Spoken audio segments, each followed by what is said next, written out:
హాయర్స్ welcome to our channel. ప్రస్తుతం మనతో పాటు దామో బాలాజీ గారు సీనియర్ జర్నలిస్ట్ వారితో ఒకసారి మాట్లాడదాం. సార్ నమస్కారం సార్. సార్ ఆదానికి రేవంత్ రెడ్డి గారు షాక్ ఇచ్చినట్టు తెలుస్తుంది సార్. ఒక 100 కోట్లు రిటర్న్ చేసేసారు. అంటే ఆదాని ఇచ్చిన డబ్బును రివర్స్ వాళ్ళకే ఇచ్చేసినట్టుగా చెప్తున్నారు. దీనివల్ల ఆదానికి ఏ రకంగా నష్టం, మరి తెలంగాణకి ఏ రకంగా నష్టం? సో దీనిపైన ఇటు బీఆర్ఎస్ కానివ్వండి, బీజేపీ వాళ్ళ స్టాండ్ ఏ విధంగా ఉంది? అలాగే వీళ్ళు ఒప్పందాలు కూడా చేసుకున్నారు కదా అని అంటున్నారు కదా, ఆరోపిస్తున్నారు కదా, మరి ఒప్పందాలని కూడా ఆదానితో క్యాన్సిల్ చేసుకునే అవకాశం కనిపిస్తుందా సార్? రాహుల్ గాంధీ చాలా స్ట్రాంగ్గా అదానీని వ్యతిరేకిస్తున్నాడు. అదానీని అరెస్ట్ చేసి జైల్లో పెట్టాలంటున్నాడు. అదానీ అంటే ఎవరో కాదు, మోడీని అంటున్నాడు. సో మోడీ కూడా రిజైన్ చేయాలంటున్నారు. ఇప్పుడు పార్లమెంట్లో కూడా దీని మీద పెద్ద ఎత్తున గొడవ చేసే అవకాశం ఉంది ప్రతిపక్షాలు. సో ఎందుకంటే మనం గతంలో కూడా హిండన్బర్గ్ రిపోర్ట్ వచ్చి అదానీ కొన్ని రకాల అవినీతికి పాల్పడుతున్నాడు, రీటైల్ ఇన్వెస్టర్లను మోసం చేయడానికి విదేశాల్లో తను దొంగ షెల్ కంపెనీలు పెట్టి ఆ కంపెనీల్లో నుంచి అదాని కంపెనీల్లోకి ఇన్వెస్ట్ చేస్తున్నట్టు చూపించి రీటైల్ ఇన్వెస్టర్ని మోసం చేసి వాళ్ళ దగ్గర షేర్లు కొనిస్తున్నాడు అనేది ప్రధాన హిండన్బర్గ్ ఆరోపణ. దానికి సెబీ కూడా కోఆపరేట్ చేస్తుందనేది చెప్పారు. దాని మీద అప్పుడు కూడా పార్లమెంట్ సమావేశాల టైంలోనే కరెక్ట్గా అప్పుడు కూడా బయటకు వచ్చింది. దాన్ని పెద్ద ఎత్తున వ్యతిరేకించాయి. చివరికి సుప్రీంకోర్టు వరకు వెళ్ళింది. సుప్రీంకోర్టు సిబిఐ ఎంక్వైరీ అవసరం లేదు, సెబీ చాలు అని చెప్పింది. మొత్తానికి అది పక్కన పడింది. అదాని షేర్లు టెంపరీగా డౌన్ అయినాయి, మళ్ళీ అదాని షేర్లు ముందులాగానే బాగెళ్తున్నాయి. అయితే ఇప్పుడు మళ్ళీ కరెక్ట్గా పార్లమెంట్ సెషన్లు స్టార్ట్ అవ్వడానికి ముందు అమెరికాలో ముఖ్యంగా 2 ఏజెన్సీలు, జస్టిస్ డిపార్ట్మెంటు, తర్వాత US securities and exchange commission, ఈ 2 కలిపి గత 2 ఏళ్లుగా అదానికి సంబంధించి కంపెనీ గ్రీన్ ఎనర్జీ మీద, తర్వాత ఇంకొక sister concern Azure power global limited, ఈ 2 కంపెనీలకు సంబంధించి వాళ్ళు, ఎందుకంటే ఈ Azure global India Azure power global limited అనే కంపెనీ అమెరికాలో లిస్ట్ అయింది. అమెరికన్ సెక్యూరిటీ దీంట్లో స్టాక్ ఎక్స్చేంజ్లో, న్యూయార్క్ స్టాక్ ఎక్స్చేంజ్లో లిస్ట్ అయింది. లిస్ట్ అయిన అమెరికన్ కంపెనీస్ విదేశాల్లో ఫ్రాడ్కి కానీ లేకపోతే బ్రైబరీకి కానీ పాల్గొంటే అది నేరమని అమెరికాలో ఉండే ఫారిన్ కరప్ట్ ప్రాక్టీసెస్ యాక్ట్ అనేది చెప్తుందన్నమాట. ఈ ఫారిన్ కరప్ట్ ప్రాక్టీసెస్ యాక్ట్ కింద అజూర్ కంపెనీ నేరం చేసినట్టుగా వాళ్ళు గుర్తించారు. అట్లాగే అజూర్తో టైఅప్ అయిన అదాని కంపెనీ ఇది కూడా నేరం చేసినట్టు గుర్తించారు. ఈ నేరం ఏంటి అంటే, అదాని అండ్ అజూర్ కంపెనీ ఈ 2 కలిపి సోలార్ ఎనర్జీని ఉత్పత్తి చేయాలని నిర్ణయించుకున్నారు. Adani green energies limited, Azure power global limited, ఈ 2 కూడా పవర్ సెక్టర్లో పనిచేస్తే ఈ 2 ఇండియాలో 12 గిగావాట్ల సౌర విద్యుత్తును, సోలార్ ఎనర్జీని ఉత్పత్తి చేద్దాం అనుకున్నాయి. అయితే ఇండియాలో ఉండే రూల్ ఏంటి, ఇక్కడ సోలార్ ఎనర్జీ కార్పొరేషన్, సెకీ అంటారు, ఈ సెకీ అనేది ఒక మీడియేటర్ లాగా పనిచేస్తుంది. ఎవరైనా ప్రైవేట్ ఉత్పత్తిదారులు సోలార్ ఎనర్జీని ఉత్పత్తి చేస్తే తాము కొంటారు, తాము దాన్ని మళ్ళీ రాష్ట్రాలకు అమ్ముతారు. సో ఇప్పుడు అదాని ఈ సెకీని అప్రోచ్ అయ్యాడు. ఇట్లాగా మేము 12, నేను ఒక అదాని గ్రీన్స్ తరపున ఈ 8, తర్వాత అజూర్ తరపున 4, మొత్తం 12 గిగావాట్లు ప్రొడ్యూస్ చేసి మీకు అమ్ముతామంటే, వీళ్ళు కోట్ చేశారు కదా ఇంతకు అమ్ముతామని, ఈ రేట్లకు స్టేట్లు కొంటారనేది సెకీ విచారించింది. ఎవరు కూడా, ఏ స్టేట్ కూడా ముందుకు రాలేదు. దాంతో అదానికి వాళ్ళు ఏం చెప్పారంటే, మేము నీ దగ్గర కొనలేము, ఎందుకంటే స్టేట్స్ కొనలేవు.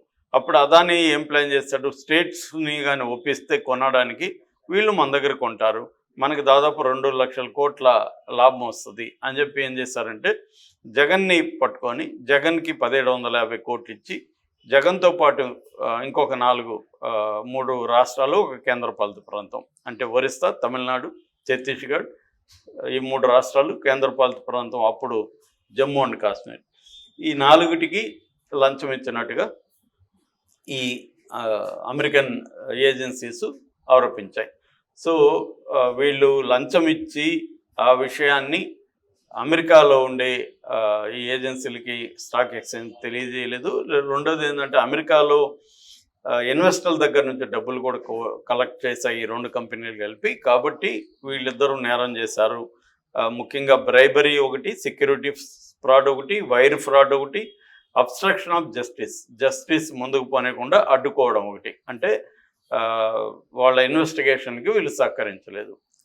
ఇటువంటి మొత్తంగా 5 కేసులు అనేవి వాళ్ళ మీద పెట్టారు. దానికి సంబంధించి అక్కడ ఈ అజూరులో ఉండి తర్వాత అదానీ కంపెనీస్కి ఎగ్జిక్యూటివ్ డైరెక్టర్గా ఉన్న అదానీ వాళ్ళ తమ్ముడు కొడుకు సాగర్ అదానీ అని వాళ్ళు అదుపులోకి తీసుకొని అతని దగ్గర ఉన్న ఎలక్ట్రానిక్ గ్యాడ్జెట్స్ అంతా వాళ్ళు సీజ్ చేసి దాంట్లో నుంచి కొన్ని డీటెయిల్స్ని కనిపెట్టారు. ఆ డీటెయిల్స్లో వాళ్ళ దగ్గర పవర్ పాయింట్ ప్రజెంటేషను, మెసేజ్లు, కోడ్లు ఇవన్నీ ఉన్నాయి. వాటన్నిటిని బట్టి వీళ్ళు జగన్ పేరు చెప్పలేదు, ఫారిన్ అఫీషియల్ నెంబర్ 1 అని పెట్టారు. వాళ్ళ లాంగ్వేజ్ అలాగే ఉంటుంది. ఫారిన్ అఫీషియల్ నెంబర్ 1 ఆంధ్రప్రదేశ్ అంటే ఇంకెవరున్నారు, జగనే ఉంటాడు. సో ఎందుకంటే 2019 నుంచి 23 వరకు ఉన్న ప్రభుత్వం కాబట్టి జగన్కి 1750 కోట్లు ఇచ్చారు. జగన్ దానికి 7 గిగావాట్ల విద్యుత్తును జగన్ కొనుగోలు చేస్తున్నట్టు సోలార్ ఎనర్జీ కార్పొరేషన్కి ఒప్పందం 25 ఏళ్ళకి ఒప్పందం కుదుర్చుకున్నారు. 2.49 అంటే ₹2.49 పర్ యూనిట్కి ఇది జరిగింది. సో దీని మీద వాళ్ళు కేసులు పెట్టారు. ఇప్పుడు ఏమైంది, కాంగ్రెస్ ప్రభుత్వం కాంగ్రెస్ పార్టీ ఇమ్మీడియట్గా రాహుల్ గాంధీ అరెస్ట్ చేశారు. అప్పుడు రాహుల్ గాంధీకి ఎదురైన ప్రశ్న ఏంటి, సరే బాగానే ఉంది, మీరు అదాన్ని వ్యతిరేకిస్తున్నారు అమెరికా చెప్పిందని, కానీ మరి అదానీ దగ్గర పెట్టుబడులు పెట్టించుకోవడానికి రాహుల్ గాంధీ ఎందుకు ట్రై చేస్తున్నాడు? అదానీ ఇస్తున్న 100 కోట్లు అదానీ విరాళంగా యంగ్ ఇండియా స్కిల్ యూనివర్సిటీకి తెలంగాణలో ఇస్తున్నారు కదా, మీ కాంగ్రెస్ పార్టీ ఎందుకు తీసుకుంటుందని రాహుల్ గాంధీకి మీడియా ప్రశ్నలు కానీ, ఇటు బీజేపీ వాళ్ళు కానీ, ఇక్కడైతే బీఆర్ఎస్ వాళ్ళు కానీ తీవ్రమైన ప్రశ్నలు, వ్యతిరేకత రాహుల్ గాంధీకి వచ్చింది. ఈ ఓవరాల్ ఇష్యూలో రాహుల్ గాంధీకి వ్యతిరేకత వచ్చింది. ఎందుకంటే జనాలకి అందరికి కూడా ఉండేది ఏంటంటే, ఇక్కడ అదాని బ్రైబ్ ఇస్తే అమెరికా వాడికి ఏం సంబంధం, మన ఇంటర్నల్ విషయాల్లో అమెరికా కలుగు చేసుకోవడానికి ఎవరు అన్న ఒక ప్రశ్న కూడా వచ్చింది. బీజేపీ దీన్ని జాగ్రత్తగా క్యాష్ చేసుకుంది. బీజేపీకి స్ట్రాంగ్ మీడియా ఉంది కాబట్టి అదాని మీద అటాక్ అంటే ఇండియా మీద అటాక్ అన్నట్టుగా దీన్ని చేసింది. అట్లాగే అక్కడ బైడెన్కి ట్రంప్కు పడదు కాబట్టి పోయేటప్పుడు ట్రంప్ ఇలాగా అదాని మీద ఒత్తిడి తెస్తున్నానని ఇంకొక ఆర్గ్యుమెంటు. రెండోది డీప్ స్టేట్ అంటే అమెరికాలో ఉండే కార్పొరేట్ సంస్థలు కావచ్చు, మిలిటరీ సంస్థలు కావచ్చు, ప్రైవేటువి, ఈ ప్రైవేటు వాళ్ళందరూ కలిసి ఒక డీప్ స్టేట్ లాగా ఫామ్ అయ్యి వాళ్ళు అదాని ప్రపంచవ్యాప్తంగా అనేక దేశాల్లో విస్తరిస్తున్నాడు. ఇటు ఫ్రాన్స్లో, ఇటు కాంగోలో, ఇటు కెన్యాలో, తర్వాత శ్రీలంకలో, బంగ్లాదేశ్లో ఇలాగ అనేక దేశాల్లో తన వ్యాపారాలని, పోర్టుల్ని, పవర్ని సెక్టర్స్లో విస్తరిస్తున్నాడు. కాబట్టి అతన్ని దెబ్బ కొట్టకపోతే మన ఇంట్రెస్ట్లు ఇబ్బంది అవుతాయనేది అమెరికాలో ఉండే కార్పొరేట్ సంస్థలు ఇవి కలిసి కుట్ర చేసి ప్లాన్ చేసాయి అనేది BJP and media argument. So ఇది జనాలకి కన్విన్స్ అవుతున్నారు. ఎందుకంటే ఇప్పుడు గ్లోబల్ జియో పాలిటిక్స్లు ఇవన్నీ మామూలు కాబట్టి అది కూడా వాస్తవమే కదా. ఇక్కడ అదాని జగన్కి బ్రైబ్ ఇస్తే అమెరికా వాడికి ఏం సంబంధం అన్న ఆర్గ్యుమెంట్కి అయితే బలం వచ్చింది. ఈ కాంటెక్స్ట్లో రాహుల్ గాంధీకి అంత బలం రాలేదు, సపోర్ట్ రాలేదు, పైగా విమర్శలు వచ్చాయి. నువ్వేమో ఒక పక్క ఇది చెప్తావు, అదే హరీష్ రావు ఉన్నాడు, ఢిల్లీలో ఏమో ఆయన చెప్తాడు, గల్లీలో అయినా తీసుకుంటాడు అని. సో అందుకని ఇప్పుడు రేవంత్ రెడ్డి ఏం చేయాల్సి వచ్చింది, ఆ 100 కోట్ల విరాళం ఈ యంగ్ ఇండియా స్కిల్ యూనివర్సిటీకి ఇచ్చిన 100 కోట్లని నేను రిటర్న్ తీసుకోమని వాళ్ళకి రాశానని చెప్పి అది చూపించాడు. హరీష్ రావు ఏమంటున్నాడు, ఓకే మంచిది ఫైన్, నువ్వు రిటర్న్ ఇచ్చావు, కానీ నువ్వు దావోస్లో ఉన్నప్పుడు అదానితో నువ్వు ఫోటో దిగావు. ఆ ఫోటో దిగినప్పుడు మీ వాళ్ళే రాశారు 12,400 కోట్లు ఒప్పందాలు జరిగినట్టు ఇక్కడ పెట్టుబడులకి సంబంధించి మీరే అనౌన్స్ చేశారు, మరి దాన్ని రద్దు చేస్తారా మీరని ఇతన్ని అడుగుతున్నారు. ఈ విషయంలో బీజేపీ మాత్రం మాట్లాడట్లా. బీజేపీకి ఏంటంటే అదేదంటే కరవమంటే పాము కోపం, కరవమంటే కప్ప కోపం, విడవమంటే పాము కోపం అన్నట్టుగా బీజేపీ ఏం చేస్తుంది, ఇప్పుడు రాహుల్గా ఇక్కడ రేవంత్ రెడ్డిని సపోర్ట్ చేసి చేస్తేమో అదానిని వ్యతిరేకించినట్టు, రేవంత్ రెడ్డిని వ్యతిరేకిస్తేమో బీఆర్ఎస్ తో కుమ్మక్కైనట్టు. అందుకని ప్రజెంట్ అయితే సైలెంట్గా ఉంది. యాక్చువల్గా బీజేపీ అదానీని సపోర్ట్ చేస్తుంది దేశవ్యాప్తంగా. ఇప్పుడు ఈ రేవంత్ రెడ్డి దగ్గర ఆర్గ్యుమెంట్ ఏం లేదు. 12,400 కోట్లు మరి ఎందుకు ఒప్పందాలు ఎందుకు చేసుకోకూడదు అని గట్టిగా మాట్లాడలేడు రేవంత్ రెడ్డి. ఎందుకంటే అవతల రాహుల్ గాంధీ అదానీ ఒక దొంగలాగా మాట్లాడుతున్నాడు. సో అందువల్ల వీళ్ళకి ఇబ్బంది. దీనివల్ల స్టేట్కి నష్టం అంటే ఖచ్చితంగా అదానీ పెట్టుబడులు లేనప్పుడు ఆ మేరకు వీళ్ళకి వేరే వాళ్ళకి తీసుకురాగలగాలి. తీసుకొస్తే నష్టమేం లేదు. ఎందుకంటే ఒక రాష్ట్రంలో వాళ్ళకి కుదరినప్పుడు వేరే రాష్ట్రానికి ఈ కంపెనీలు వెళ్ళిపోవడం అనేది సాధారణమే. ఎందుకంటే వేరే రాష్ట్రం వాళ్ళు అన్ని చూస్తారు. కాకపోతే ఏంటంటే Hyderabad strategically very important place. ఇక్కడ పెట్టుబడులు పెట్టాలని ప్రతి ఒక్కరు అనుకుంటారు. ఆ రకంగా ఎవరున్నా పెట్టుబడులు లాంగ్ టర్మ్లో పెద్దగా దెబ్బ తినవు. కానీ కాకపోతే రేవంత్ రెడ్డి ప్రభుత్వంలో ఇప్పుడు కంపేర్ చేస్తారు. కేటీఆర్ ఎన్ని తెచ్చాడు, రేవంత్ రెడ్డి ఎన్ని తెచ్చాడు అని.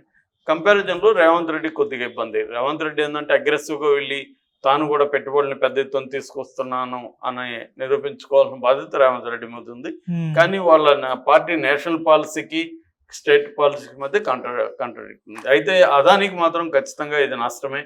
ఎందుకంటే ఆల్రెడీ కెన్యా 2 ఒప్పందాలని రద్దు చేసుకున్నది. ఒకటి ఎయిర్పోర్ట్ నిర్మాణం, రెండోది పవర్ ఒప్పందాలు. ఈ రెండింటినీ కెన్యా రద్దు చేసుకుంది. మరో కెన్యాకు సంబంధించిన విలియం రూటో కూడా అనౌన్స్ చేశాడు మేము రద్దు చేసుకుంటున్నామని. మరోవైపు నిన్ననే ఫ్రెంచ్ కంపెనీ